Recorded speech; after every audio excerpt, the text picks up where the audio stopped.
चक्रवाती तूफान दतवाह ने तमिलनाडु और पुडुचेरी के तटीय इलाकों में चिंता बढ़ा दी है। तेज हवाएं, लगातार बारिश, फ्लाइट्स का रद्द होना और स्कूल कॉलेज बंद।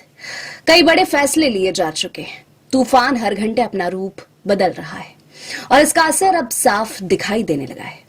हम आपको इस तूफान की मौजूदा स्थिति, मौसम विभाग की चेतावनियों, सरकारी तैयारियों और लोगों को क्या सावधानियां रखनी चाहिए, इसके बारे में जानकारी देंगे।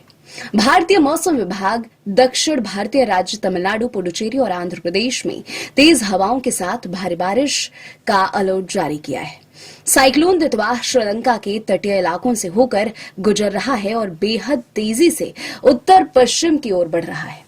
आईएमडी यानी भारतीय मौसम विभाग के अनुसार तूफान पिछले 6 घंटे में लगभग 8 किलोमीटर प्रति घंटे की रफ्तार से आगे बढ़ रहा है। सुबह 5:30 बजे जो लोकेशन दर्ज की गई, उसके मुताबिक साइक्लोन दितवाह लगभग 300 किलोमीटर दूर है पुडुचेरी से और 400 किलोमीटर दूर है चेन्नई से। इसका मतलब ये है कि तमिलनाडु और पुडुचेरी के तटीय इलाके अगले 24 से 36 घंटों में इसके सीधे प्रभाव में आएंगे। मौसम विभाग का कहना है कि हवाओं की रफ्तार अभी 50 से 60 किलोमीटर प्रति घंटा है, लेकिन अगले कुछ घंटों में यह बढ़कर 90 किलोमीटर प्रति घंटा पहुंच सकती है। समुद्र बहुत ज्यादा उफान में है और कोस्टल एरिया में ऊंची लहरें देखने को मिल रही हैं, इसलिए मछुआरों और तटीय गांवों को अलर्ट पर रखा गया है।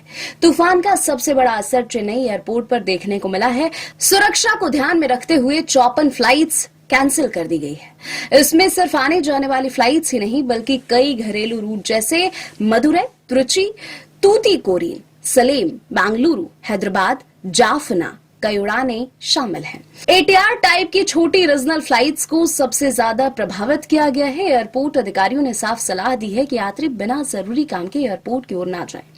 हवाई जहाजों की टेक ऑफ और लैंडिंग के दौरान तेज हवाएं एक बड़ा खतरा बन जाती हैं, इसलिए यह कदम यात्री सुरक्षा को ध्यान में रखते हुए उठाया गया है। तमिलनाडु सरकार ने तूफान की गंभीरता को देखते हुए कई जिलों में स्कूलों और कॉलेजों को बंद कर दिया है। पुडुचेरी सेंट्रल यूनिवर्सिटी ने भी अपनी सभी परीक्षाएं टाल दी हैं और आज सभी कक्षाओं की छुट्टी का ऐलान किया गया है। यूनिवर्सिटी ने बताया कि कोस्ट गार्ड ने उन्हें भारी बारिश और तेज हवाओं को लेकर अलर्ट जारी किया था। इसके बाद यह कदम उठाया गया। मौसम विभाग ने अगले 24 घंटे के लिए तमिलनाडु में भारी से अत्यधिक भारी बारिश का अलर्ट जारी किया है।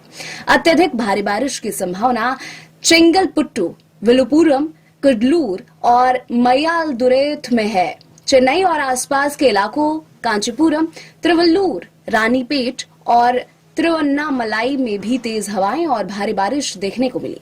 डेल्टा जिले तंजावुर, तिरुवल्लूर, नागपट्टिनम में कई जगह पानी भरने के संकेत हैं। अरियालूर, सलेम, नक्कल और करूर में भी भारी बारिश का अनुमान है। लोगों से अपील है कि वे बिजली के खंभों, बड़े पेड़ों और जलभराव वाले इलाकों से दूर रहें।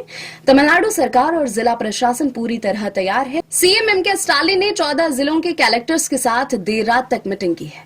राहत और बचाव कार्यों के लिए 16 एसडीआरएफ टीमें और 12 एनडीआरएफ टीमें तैयार हैं। तटीय इलाकों में मछुआरों को समुद्र में जाने से सख्त मना कर दिया गया है। तंजावुर के तटीय इलाकों में लगभग 1500 मशीनरीकृत नावें और 2000 देसी नावें किनारों पर सुरक्षित बांधी गई हैं। पर्यटकों को धनुष कोडी न जाने की सलाह दी गई है। ये वही इलाका है जिसे 1964 के भयानक चक्रवात ने तबाह कर दिया था।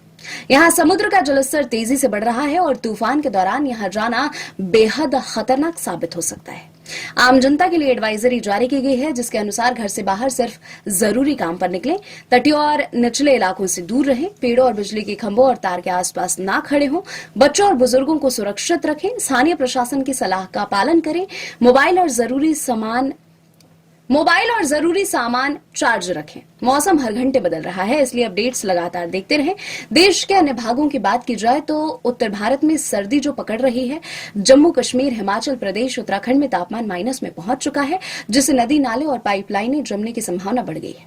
हरियाणा, पंजाब, राजस्थान, दिल्ली और उत्तर प्रदेश में शीतलहर की स्थिति बन रही है। गलन वाली सर्दी और कोहरा बढ़ने की संभावना जताई गई है।